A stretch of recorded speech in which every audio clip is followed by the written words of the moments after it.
राधे राधे। जैसा कि आप सभी जानते हैं, जब जब इस पृथ्वी पर विनाश की घड़ी आती है, तब तब भगवान विष्णु अवतार लेकर हम सभी की रक्षा करते हैं। तो आज हम जानेंगे भगवान विष्णु के प्रथम अवतार यानी कि मत्स्य अवतार के बारे में। वीडियो को शुरू करने से पहले आपसे विनती है, जानकारी अच्छी लगी तो वीडियो को लाइक और विष्णु जी के सभी अवतारों की जानकारी के लिए चैनल को सब्सक्राइब जरूर करें। तो चलिए शुरू करते हैं। मत्स्य अवतार भगवान विष्णु के प्रथम अवतार है। जब पृथ्वी जलमग्न हो रही थी, तब भगवान विष्णु ने मत्स्य अवतार धारण कर पुनः जीवन की नींव रखी।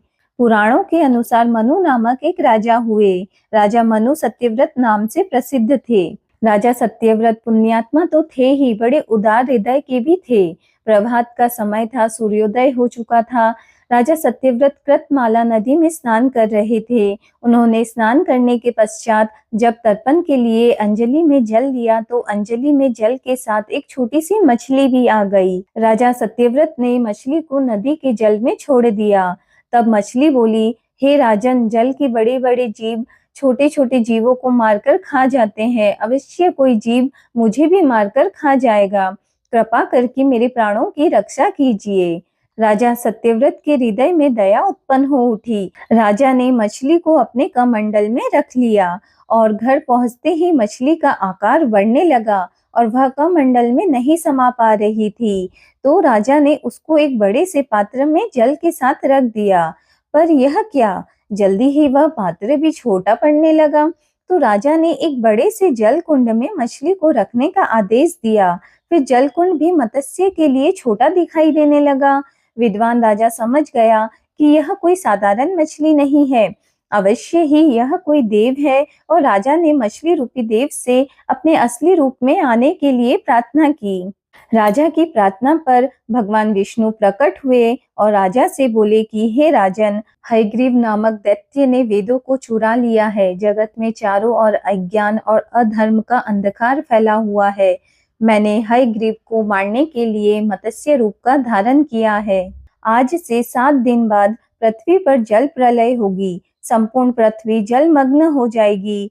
तो आप एक बड़ी सी नाव का निर्माण कर सप्त ऋषियों, तमाम तरह के बीजों, पशु पक्षियों के जोड़ों के साथ उस नाव में बैठ जाए। समय आने पर मैं बड़ी मछली बनकर आपके नाव के निकट आऊंगा, तो आप बासुकी नाग की रस्सी मेरे सिंग पर डाल देना। मैं स्वयं आप और आपकी नाव को इस जल प्रलय से बाहर सुरक्षित स्थान तक ले जाऊंगा। यह कहते हुए भगवान विष्णु वहां से अंतर्ध्यान हो गए। भगवान के निर्देशानुसार राजा ने समस्त सामग्री एकत्रित कर नाव का निर्माण करके रखा। राजा सत्यव्रत उसी दिन से श्री विष्णु का स्मरण करते हुए प्रलय की प्रतीक्षा करने लगे। 7वें दिन प्रलय का दृश्य उपस्थित हो उठा। समुद्र भी उमड़कर अपनी सीमाओं से बाहर बहने लगा। भयानक वृष्टि होने लगी। थोड़ी ही देर में सारी पृथ्वी पर जल ही जल हो गया। संपूर्ण पृथ्वी जल में समा गई। तभी राजा सत्यव्रत भगवान विष्णु के कहे अनुसार सप्त ऋषियों के साथ जो नाव उन्होंने तैयार करके रखी थी, उसमें बैठ गए। नाव में बैठे राजा बहुत डरे हुए थे।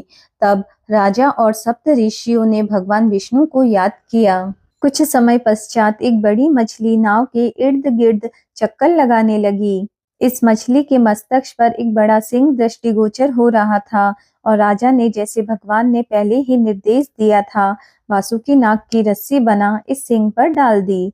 अब यह मछली नाव को अपार जल में इधर उधर घुमाती रही। तभी राजा सत्यव्रत को भगवान विष्णु ने आत्मज्ञान दिया। भगवान विष्णु से आत्मज्ञान पाकर राजा सत्यव्रत का जीवन धन्य हो उठा। प्रलय का प्रकोप शांत होने पर नाव में बैठे राजा और सप्त ऋषियों को सुरक्षित स्थान पर पहुंचाकर मत्स्य अवतार श्री विष्णु ने हयग्रीव नामक दानव का वध करके वेदों को लेकर पुनः परमपिता ब्रह्मा जी को दिए। इस प्रकार भगवान श्री विष्णु ने मत्स्य रूप धारण करके वेदों का उद्धार तो किया ही, साथ ही संसार के प्राणियों का भी अमिट कल्याण किया। आशा करती हूँ आपको यह जानकारी अच्छी लगी हो। ऐसी ही जानकारी के लिए वीडियो को लाइक और हमारे चैनल को सब्सक्राइब जरूर करें। धन्यवाद। राधे राधे।